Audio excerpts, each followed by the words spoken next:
between hot and cold, but a thermometer puts a number on it. The concept is simple. Heat causes liquid to expand, forcing it up a glass column with a scale attached to it. Italy's Galileo came up with the idea in 1593.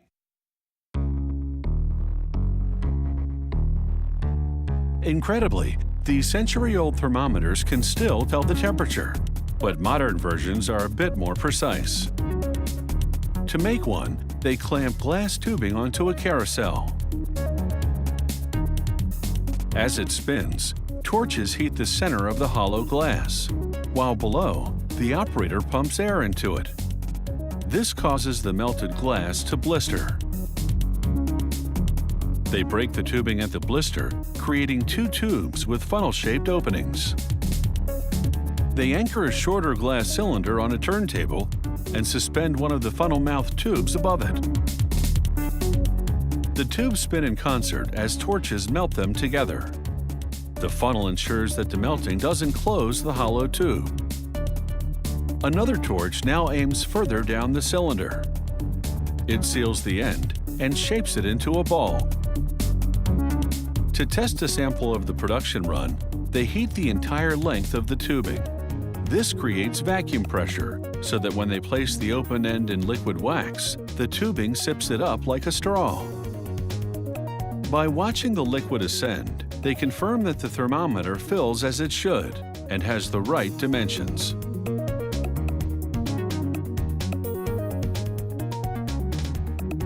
Next, the glass tubing swirls on a carousel as flames and forced air work together to form a longer blister. Again, they break the tubing at the blister. This blister creates openings that allow them to snake a narrow, hollow wire through the tubing, joining the two sections.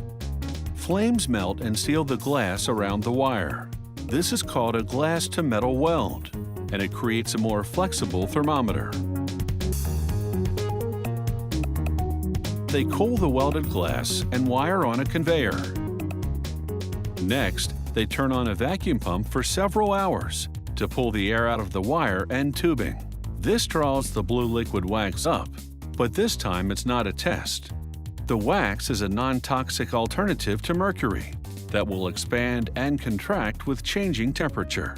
The thermometers now travel through chilled alcohol, shrinking the blue liquid down to the closed end of the thermometer.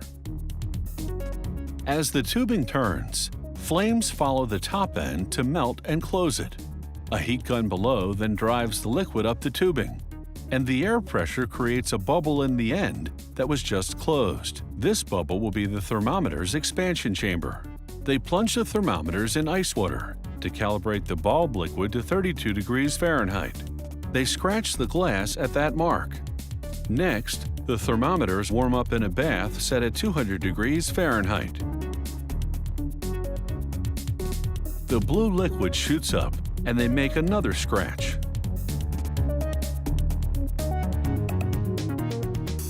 They align the two scratches in the thermometer with markings on a printed grid. The distance between the two scratches often varies, so by measuring against this grid, they can calibrate the thermometer.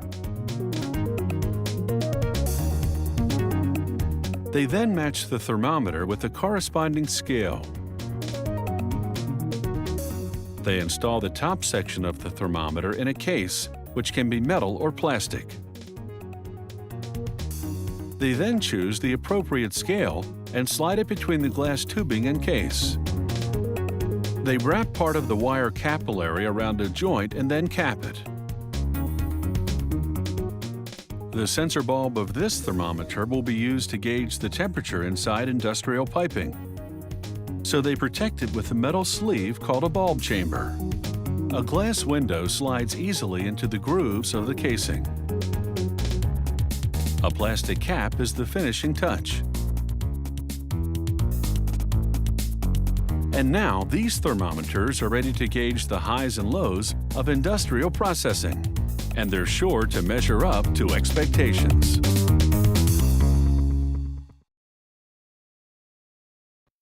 Much of what you buy in the produce department of your supermarket is sold by weight. So the store usually hangs a scale at the end of the aisle on which you can weigh your purchase before heading off to the checkout. This is typically a type of scale with fairly simple mechanics. Internal springs spin a pointer to the correct weight mark on a dial. The weight of produce hanging in the pan pulls on a pair of springs inside the scale. They move the various internal components that turn the pointer to the corresponding weight mark on the dial. To make the scale's frame, a press stamps a steel plate 5 times, progressively cutting and bending it into the final frame shape. A washer goes into each steel spring. They turn it up or down to adjust the spring's tension. That's how they'll calibrate the scale later. The top part of each spring will bolt to the frame, and the bottom part to this slider, a long metal component with weight markings. Next, they attach a component called a rack to one end of the slider, securing the screw tightly with thread locking fluid.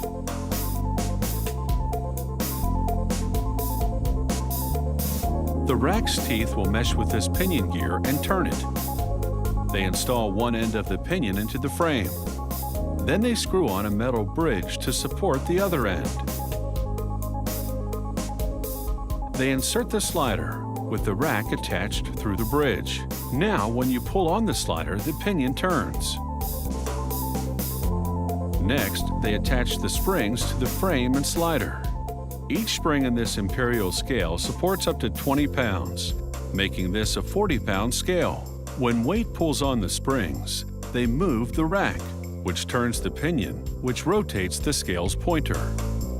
A press stamps out the dial face from a steel plate. After painting it white, they print on the markings with a silkscreen press. They insert a spring to prevent the rack from slipping on the pinion. Then they put the face over the bridge so that the pinion protrudes through a hole in the middle. A guide helps them align the face so that the zero will be in the right spot.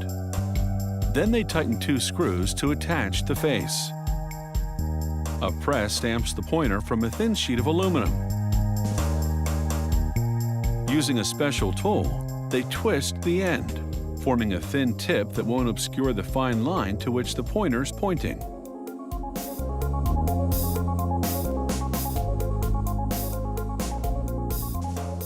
Next, a coat of red paint, so the pointer will stand out against the black and white face. Once the paint's dry, they mallet the pointer onto the pinion. Now they hang the pan on the scale and turn a little screw in the slider to adjust the pointer to 0. This ensures the scale will weigh just the produce rather than the produce and the pan. Now they calibrate the scale. To do this, they load it with weights to full capacity, which is 40 pounds for this scale.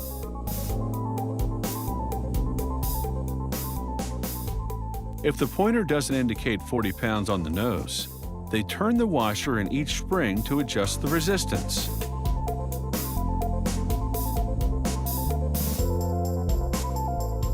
Then they adjust the pointer back to 0 again.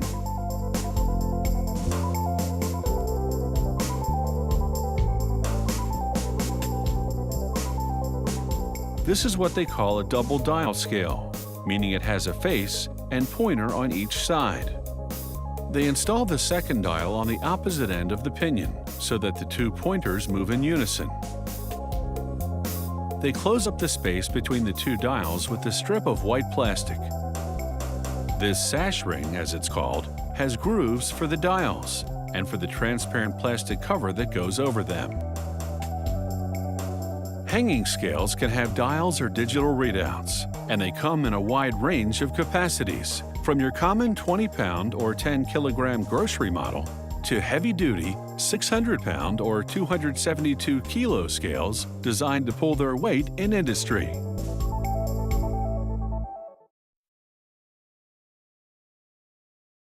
The stresses of flight are hard on an aircraft's paint job. Ice, rain, and other environmental factors can soon make an aircraft look travel-weary. Regular paint jobs are just the ticket when it comes to keeping up appearances. They also help maintain the integrity of the airframe.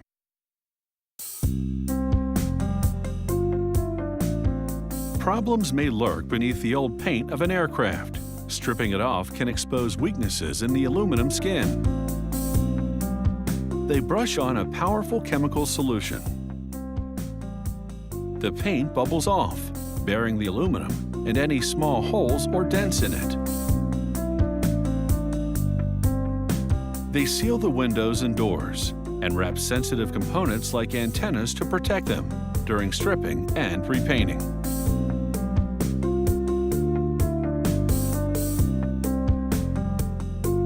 Back to those flaws on the exposed aluminum. A production manager flags any damage or corrosion with blue tape.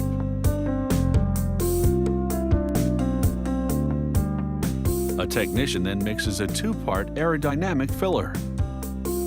He works quickly because the compound will harden in minutes. He spreads the filler on the defects flagged by the production manager. The repair job smooths the surface for painting and makes the airframe stronger and more aerodynamic. This aircraft has been primed and sanded. Now technicians blow off all the dust.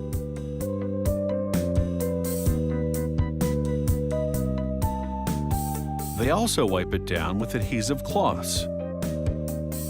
This intensive cleaning is crucial. The plane has to be squeaky clean or the paint won't adhere properly. Next, they prepare an additional primer. They spray it on areas that need more coverage and around parts that will get a lot of wear.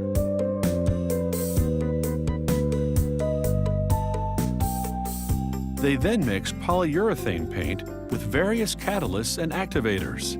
It's a special aircraft blend. Jets can be jumbo-sized, of course, so they often prep and paint a section at a time, sometimes on different days. They're now working on the fuselage and tail. Respirators and full body gear protect them from the hazardous fumes as they work from the top of the aircraft down. A warm, low humidity environment is essential to allow the paint to cure properly. And they'll adjust the paint formula to compensate when conditions aren't optimal. An aircraft usually gets 2 to 3 coats, resulting in a high gloss finish.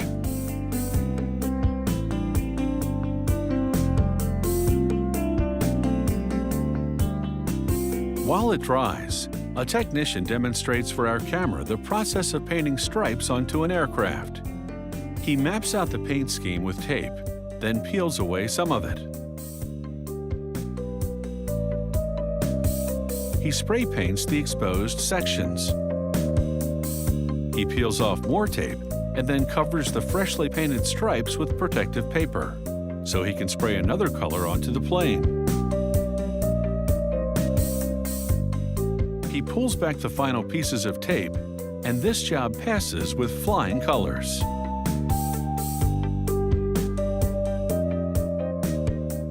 They do some final detail work to make sure the lines are clean and crisp. After all, appearances count in the high-flying world of international travel.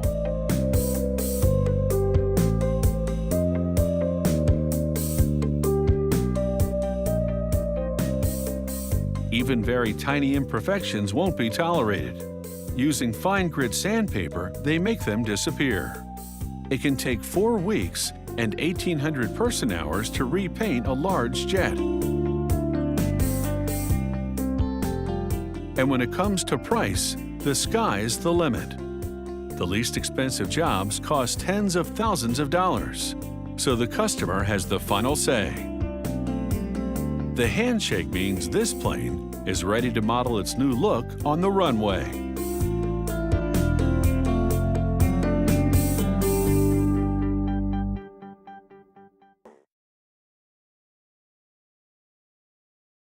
Bite into a luxury chocolate, and you'll get a taste of one of the finer things in life. Each one tastes different from the next, and it's that element of surprise that keeps us coming back for more.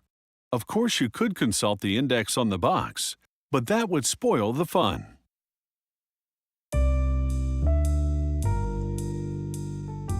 Ever since chocolate was discovered, people have had a craving for it. Today's luxury chocolates take our addiction to a whole new level. They add marshmallow cream and lots of pure butter to a mix of sugar and corn syrup to whip up some buttercream chocolates. Water, vanilla, and a special yeast enzyme complete the recipe. The enzyme will enhance the creaminess. They tuck the buttercream between ridged rollers, which shape it into creamy columns. A wire slices them into bite-sized morsels.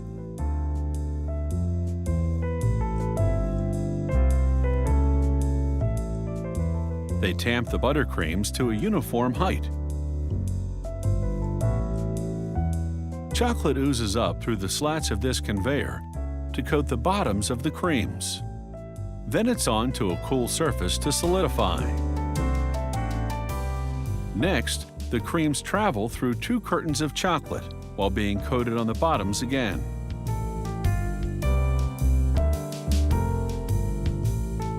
A worker uses her fingers to make a symbol on the top. It's a clue as to what's inside. A trip through a 24.5-foot-long cooling tunnel hardens the chocolate, and it's a feast for the eyes. You can look, but don't taste. These chocolates are headed to the stockroom. Now, production takes a sweet turn as they cook up a caramel filling. They add sugar and salt to water, followed by corn syrup and a lot of heavy cream. They fire up the burner and turn on the mixer. They add butter to enhance the flavor. As the mix comes to a bubbling boil, it caramelizes. Then they kill the heat. Otherwise, the next ingredient, pure vanilla, would evaporate.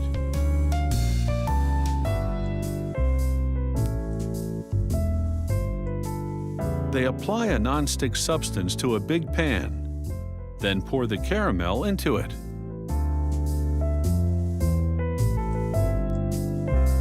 They leave it to set overnight. The next day, they divide the caramel slab into squares.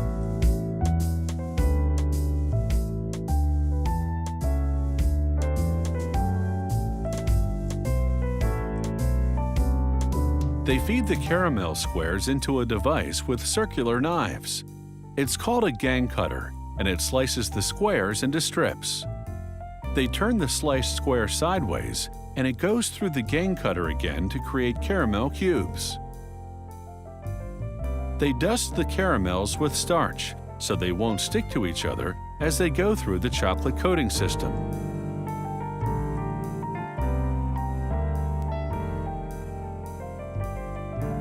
And that's how they get the caramel in the chocolate. To make cordial cherry chocolates, they load the cherries into a revolving pan. They add sugar crystals, and as the cherries roll around, they get an even coating. Along with the sugar, these cherries have been coated with a special enzyme. It will turn the sugar to liquid over the next 10 days for a juicier cherry taste. The enzyme effect is why the cherries get an extra coating of chocolate. It creates a solid shell that contains the sugary liquid.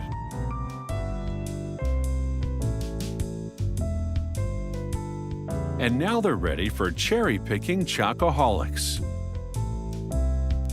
Each box of chocolates contains 18 to 20 different varieties. Since they make 3 to 4 flavors a day, it can take up to a week to produce one of these luxury assortments. Of course, they'll be devoured in no time at all. For the customer, it's one sweet deal.